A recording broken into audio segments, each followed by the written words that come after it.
পর্যন্ত আমি মাঝে মাঝে স্বপ্ন দেখি যে ছাত্রলীগ আমাকে আমার রুম থেকে টেনে নিয়ে ধরে এনে নির্যাতন করছে।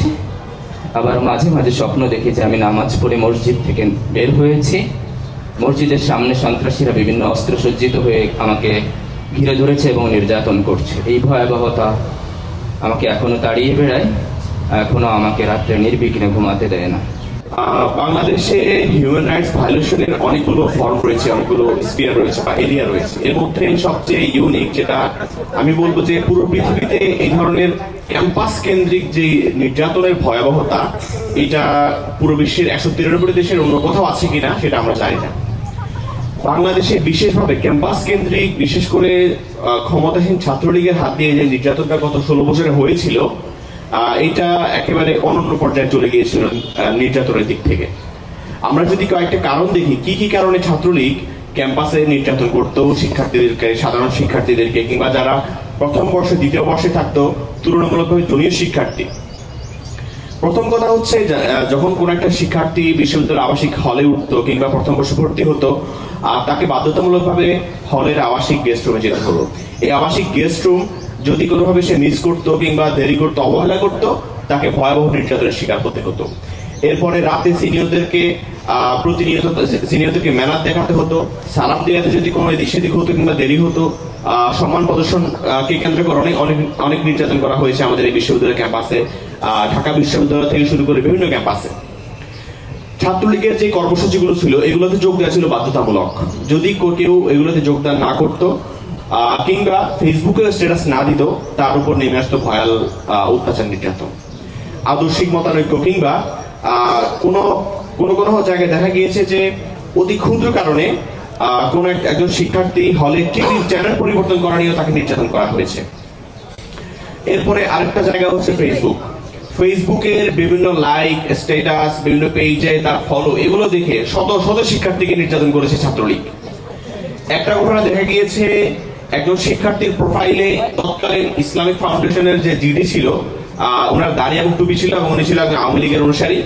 তার ছবি দেখে ওরা না বুঝে ভেবেছিল এটা জামাত নেতার ছবি, সেটা দেখে তার উপর নির্যাতন করা হয়েছে। কোন ইসলামিক চ্যানেলে যদি তার লাইক থাকতো, ওয়াজ মাফি যদি শেয়ার দিত, তাকে শিবির কর্মী হিসেবে সন্দেহ করা হতো এবং তাকে নির্যাতন মারধর করা হতো।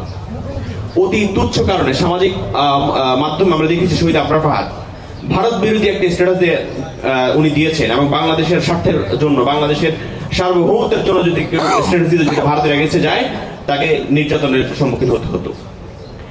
এই নির্যাতনগুলো কিভাবে করা হতো? নির্যাতনের মাত্রাগুলো ছিল খুবই ভয়ানক। আমাদের শাহিন ভাই বলেছেন যে তাকে গেস্ট রুমে নিয়ে বিভিন্ন মাধ্যমে তাকে নির্যাতন, কাউকে হচ্ছে এক টানে সিগারেট শেষ করতে বলা হতো, এক টান দিয়ে পুরো সিগারেট শেষ করতে হবে। কাউকে বলা হতো এই হলে কয়টা সিঁড়ি আছে, প্রত্যেকটা সিঁড়ি গুনে আসতে হবে। কাউকে বলা হতো হলের এই পাশ থেকে ওই পাশ পর্যন্ত কয় কদম, কিংবা একটা ছোট্ট ম্যাচের কাঠি দিয়ে বলতে হতো পুরো রুম তাকে মাপতে হবে এই কাঠি দিয়ে।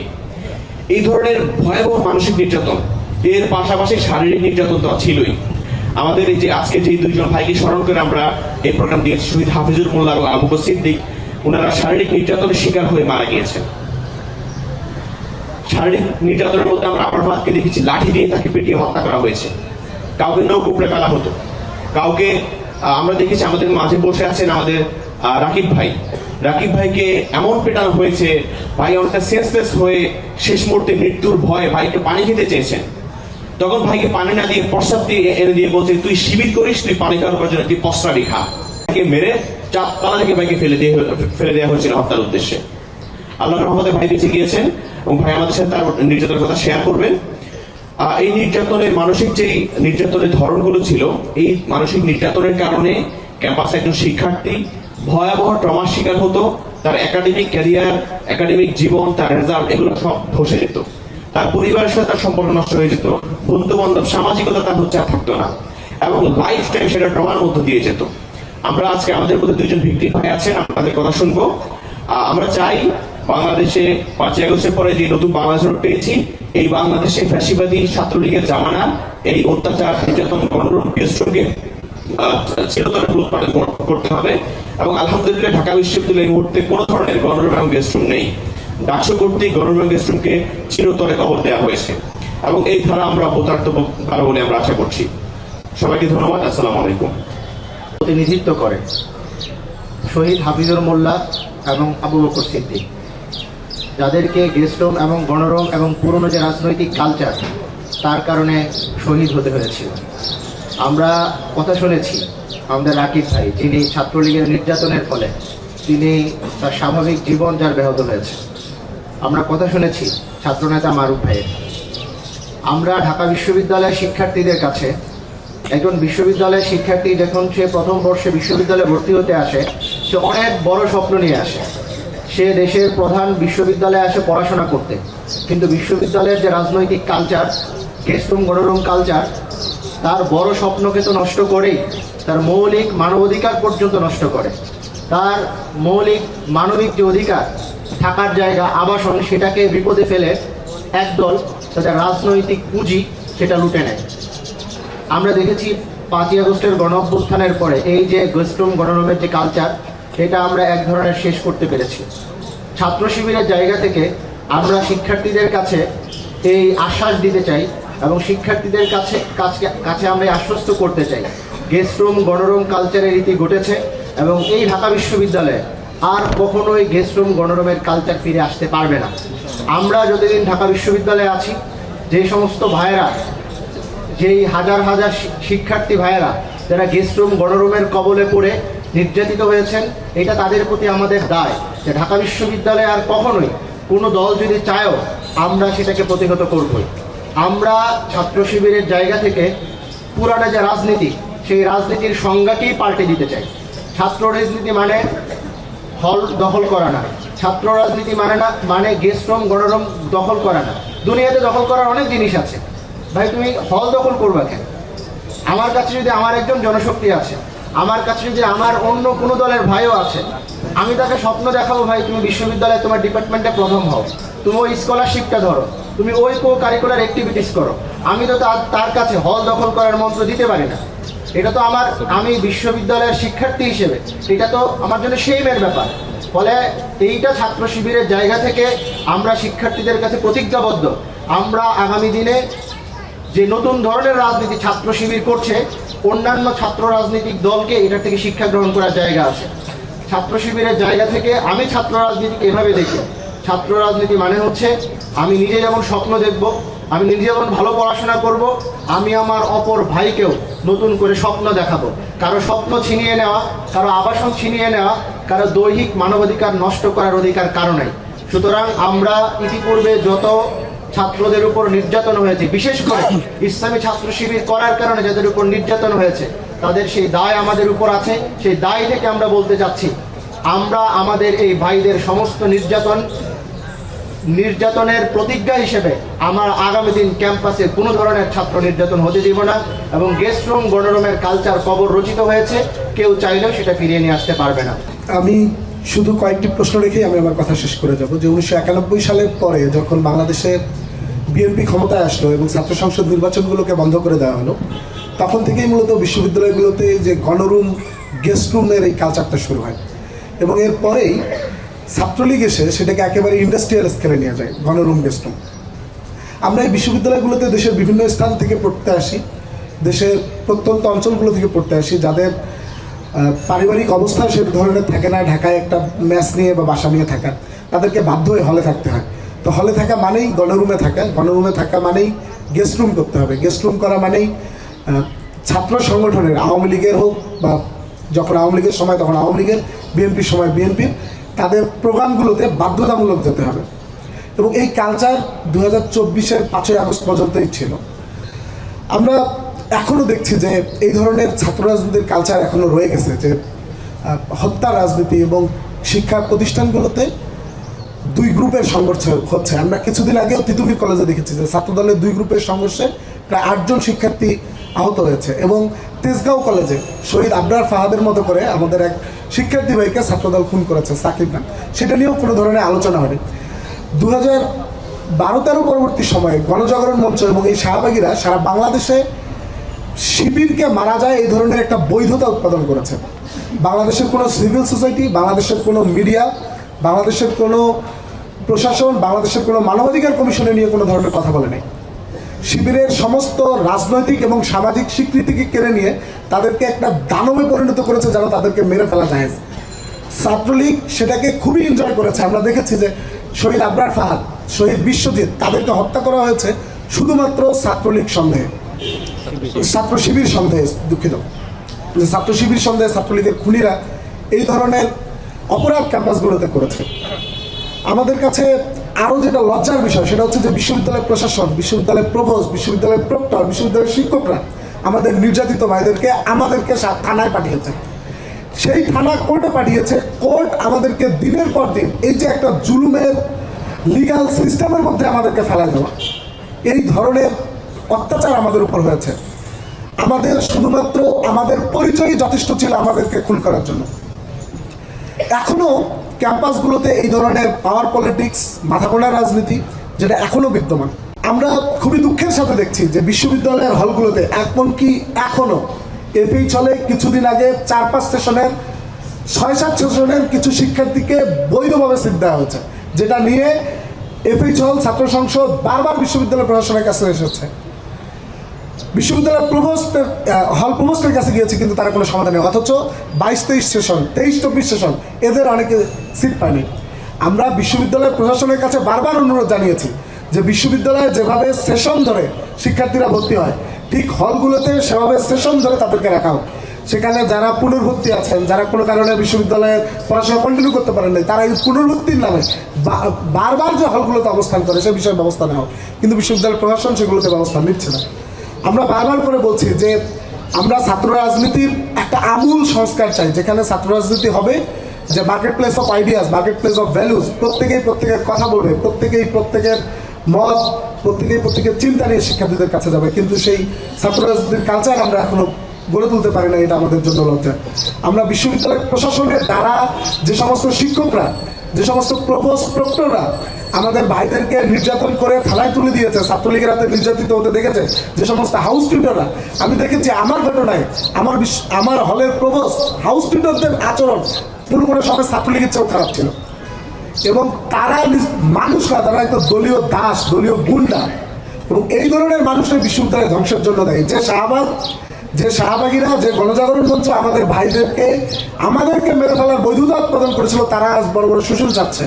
বাংলাদেশের মিডিয়া তাদেরকে অ্যাক্সেস দিচ্ছে, বাংলাদেশের সমস্ত জায়গায় তারা অ্যাক্সেস পাচ্ছে, কিন্তু তাদের বিচার নিশ্চিত হচ্ছে না। আমরা সমস্ত জুলুমের বিচার নিশ্চিত করতে চাই এবং এই দাবি আমরা বাংলাদেশের সমস্ত প্রশাসনের কাছে জানাতে চাই। এ বলে আমি আমার কথা শেষ করছি। আসসালামু আলাইকুম। ধন্যবাদ জানাই।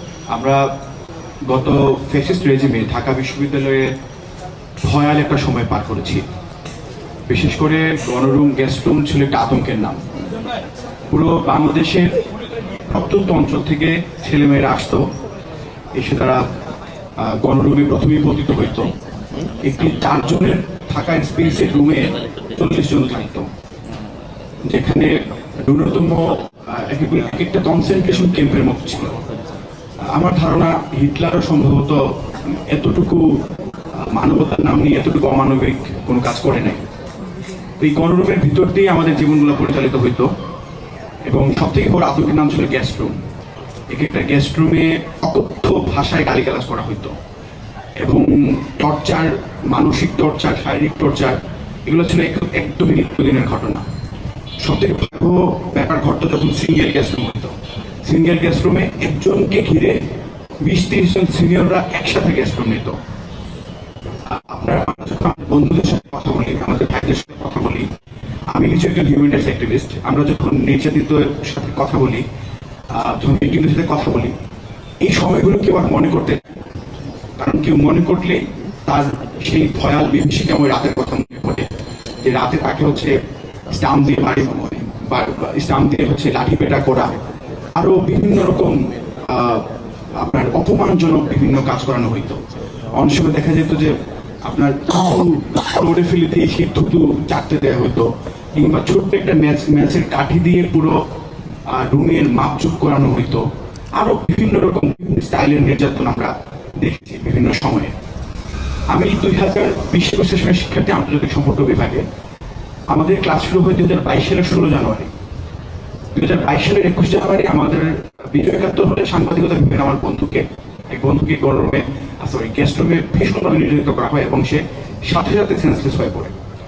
তো সেই ঘটনাকে কেন্দ্র করে আমরা ফার্স্ট ইয়ারের আমরা বন্ধুরা, আমরা যারা রাজনৈতিকভাবে সচেতন ছিলাম, আমরা রাজুতে মানববন্ধন করি এবং সেই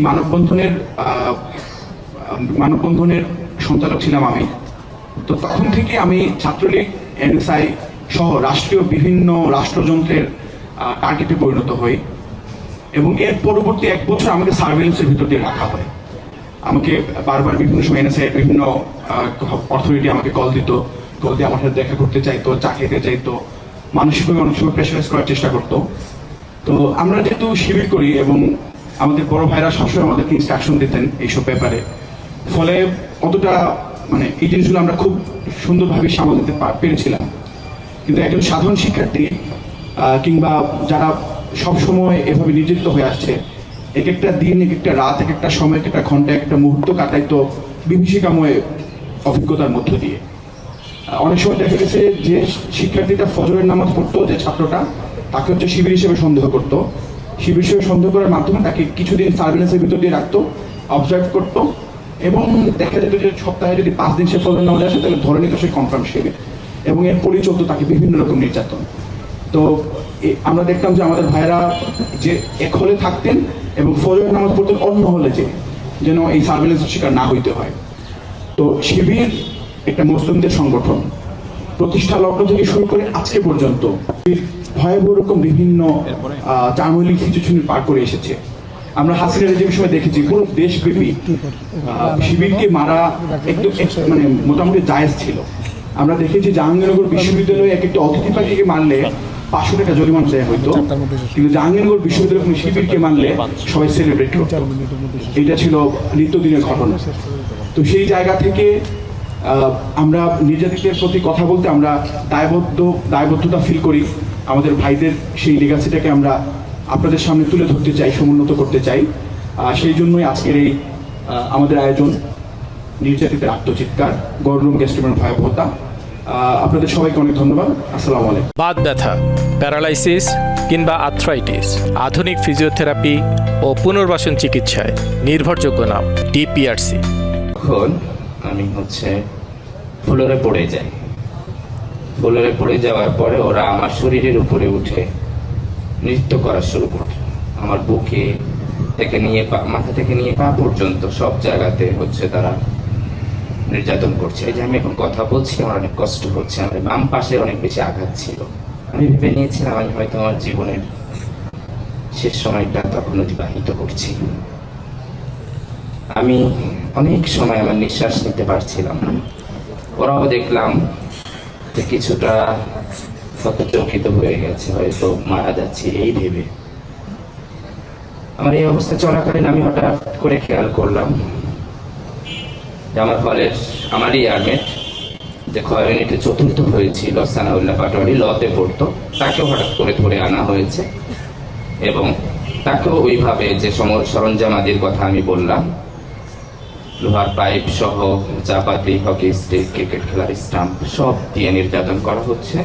আমি ফ্লোরে পড়া, আমাদের এই ছোট ভাই যে মুক্তিযোদ্ধা সন্তান ছিল সে খাটের এক কর্নারে বসা, আর সানাউল্লাহ পাটোয়ারি তাকে খাটের উপরে বসানো হয়েছে এবং 2 হাত দিয়ে ধরে লোহার পাইপ এবং হকি স্টিক দিয়ে ইচ্ছা মতন পায়ে পিটানো হচ্ছে।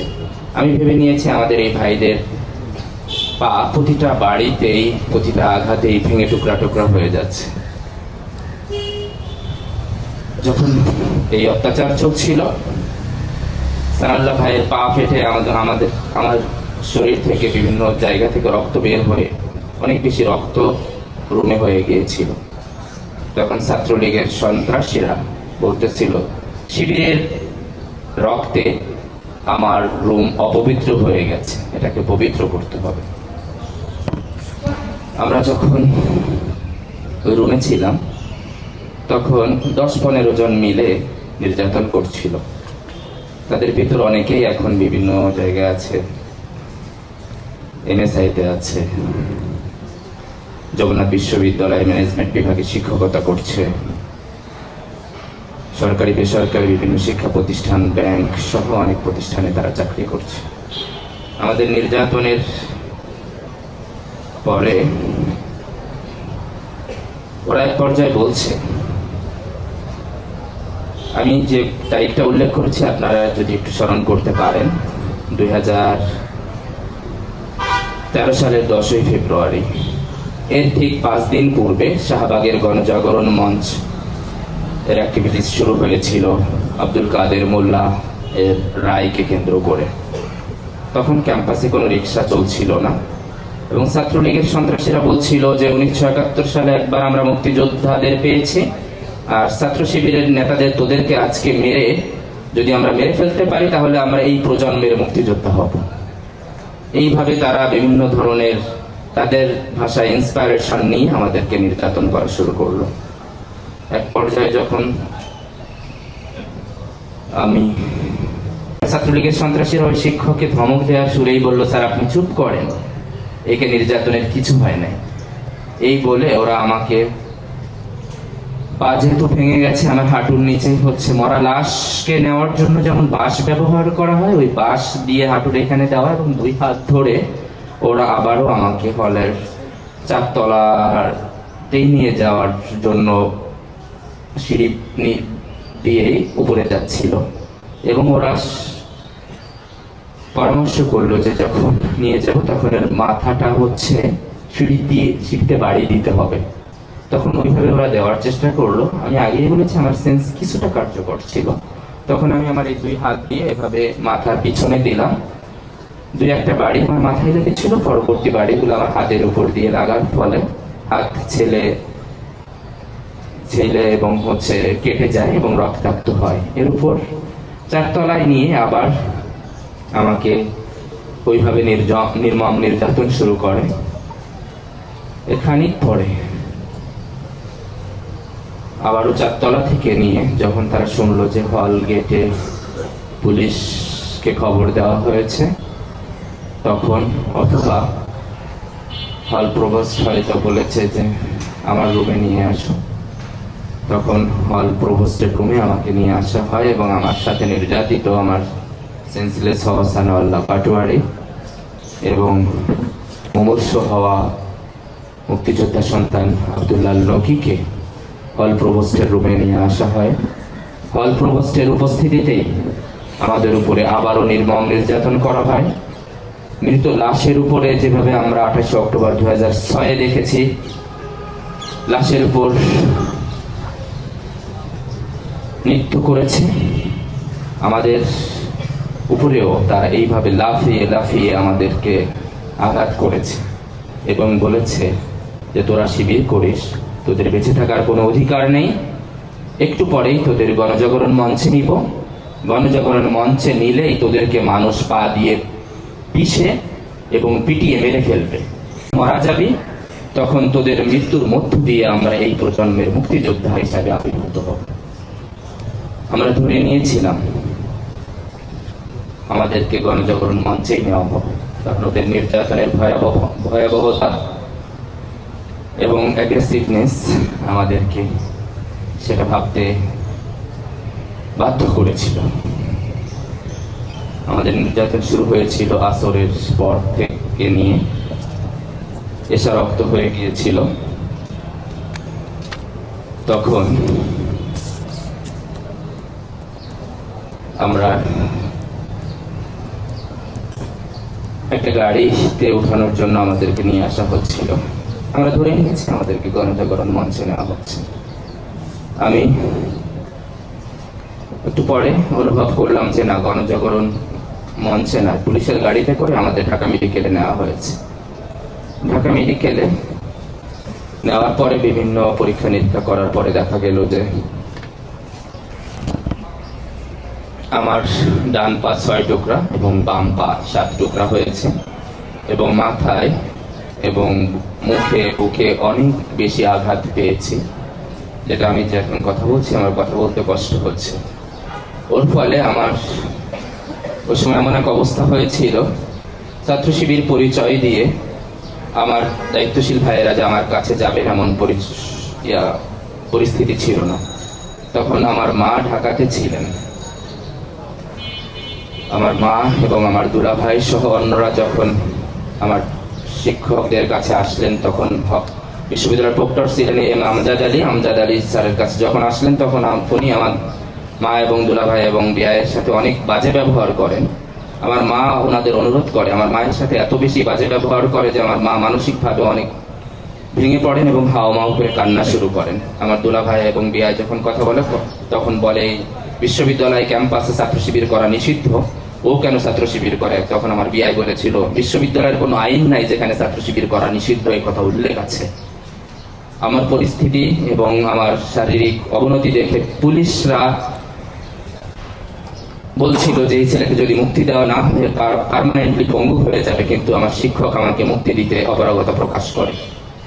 5 দিন অতিবাহিত হওয়ার পরে আমাকে শাহবাগের থানায় নিয়ে আসা হয় এবং সন্ধ্যা থেকে নিয়ে রাত 12:30 পর্যন্ত নানা নাটকীয়তার পরে বিভিন্নভাবে চেষ্টা তদবির করে আমাকে আমার পরিবারের কাছে দেওয়া হয়।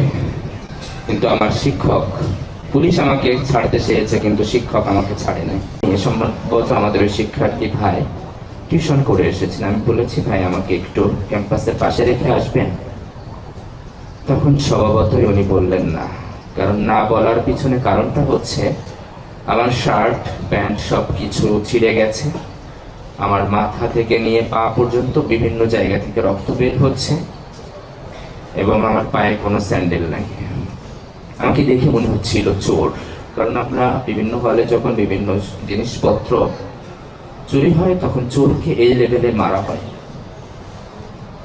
আমার মারের ধরনটা আসলে চোরের চেয়ে অনেক বেশি ছিল, কারণ আমার অপরাধ ছিল আমি ইসলামী ছাত্র শিবির করতাম এবং ছাত্র শিবিরের মহসিন হলের সভাপতি ছিল।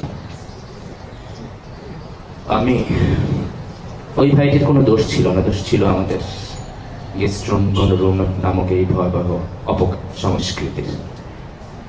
এরপরে সূর্য সেন হলের এবং মহসিন হলের টিচারদের ওই কোয়ার্টারের এখান থেকে সামনে থেকে আমি হামাগুড়ি দিয়ে আস্তে আস্তে সামনে এসে রেজিস্ট্রার ভবনের সামনে যে আমাদের পরিবহন পুলের বাস থাকে ওর তলে হচ্ছে আমি আত্মগোপন করলাম। এর 5 থেকে 7 মিনিট পরে ছাত্রলীগের ক্যাডার মেহেদি, তুষার, বিপ্লব, আহসানা বিপ্রানা, আবু জাহিদ রিপন, জাহিদুল ইসলাম সহ সরকার জহির রায় সবগুলো হচ্ছে দ্রুত চলে আসলো এবং আমাকে গাড়ির তল থেকে টেনে বের করে বলল হাট, এটা আবার হলে চল। তখন আমি বললাম তোরা তো আমাকে মেরে ফেলে দেওয়ার ফলে আমার পা ভেঙে গেছে, আমি আর হাঁটতে পারবো না। তখন ওরা আমাকে বললো তোর এই ভাঙা পা নিয়েই তোকে হাঁটতে হবে। এই বলে আমার ভাঙা পার উপরেই আবারও স্টাম্প রড এবং অন্যান্য সরঞ্জামাদি দিয়ে আবারও অত্যাচার শুরু করলো এবং আমার 2 হাত ধরে রেজিস্ট্রার ভবনের ওই সামনে থেকে পিচের রাস্তা দিয়ে টানতে টানতে সামনে নিয়ে আসলো। যেহেতু কোনো রিক্সা ছিল না, অনেক দূর পর্যন্ত নিয়ে গেছে। মহসিন হলের একটু সামনে যাওয়ার পরে একটা রিক্সা পেয়েছি। তখন রিক্সার যে আমরা যেখানে পা রাখি সেই পা রাখার যে জায়গাটা ওইখানে আমাকে চাউলের বস্তার মতো যেমন আমরা রাখি ওইভাবে রেখে মহসিন হলে নিল। মহসিন হলে নেওয়ার পরে আমার একজন আবাসিক শিক্ষক উনি বললেন যে এই ছেলেকে তোমরা এত মেরেছো তো মারা যাবে। আমার স্ত্রীকে বলি তুমি একটা হাতুড়ি দিয়ে আমার মাথাটা পিটিয়ে আমাকে শেষ করে দাও, আমি এই যন্ত্রণা সহ্য করতে পারছি না। আমি এই অবস্থা যখন হয় আমি কোনো কিছু করতে পারি না, আমার প্রচন্ড পরিমাণে বমি হয়, আমার শরীরে কোনো কিছু করার ক্ষমতা থাকে না, আমি কোনো মতে কোনো কিছু খাবার গ্রহণও করতে পারি না, শুধুমাত্র আমি নামাজটা পড়ে ঘুম যাই। ফজরের সময় যখন উঠি তখন মাঝে মধ্যে ভালো হয়, মাঝে মধ্যে ভালো হয় না। আমি আমার 2 পায়ের যে অবস্থা খুব ভয় হয় আমার, আমি যখন আমার অফিস শেষ করে বা বিভিন্ন কাজ শেষ করে আমার বাসাতে যাই, আমার দরজা খুলে আমার 5 বছরের ছেলে যখন আমার কোলে উঠতে চায় আমি তাকে কোলে নেওয়ার মতো সক্ষমতা রাখি না। আমার ছেলেকে আমি বুঝাইতে পারি না যে বাবা তোমার বাবা, তোমার এই অল্প পরিমাণ ওজনের যে ভার এটা নেওয়ার সক্ষমতা হারিয়ে ফেলেছে।